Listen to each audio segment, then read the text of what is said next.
United States President Donald Trump again made headlines this week after publicly endorsing the two-state solution as the best option for the first time.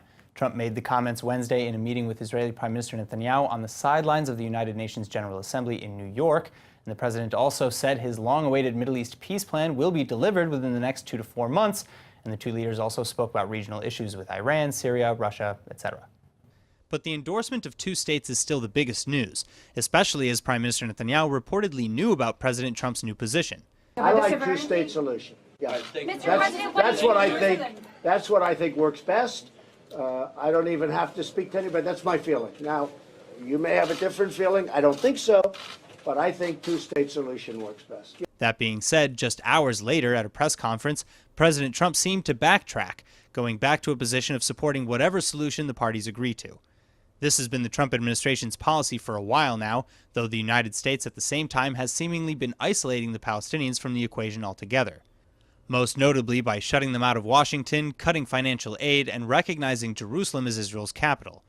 Trump claims, however, that these moves are to take the biggest chip off the table, i.e. Jerusalem, in order to clear the path for a real deal. Actually, by taking off the table the embassy moving to Jerusalem, that was always the primary ingredient as to why deals couldn't get done. I spoke to many of the negotiating teams, and they said they could never get past the embassy moving into Jerusalem and all of what that meant, which you know what that meant. That meant everything.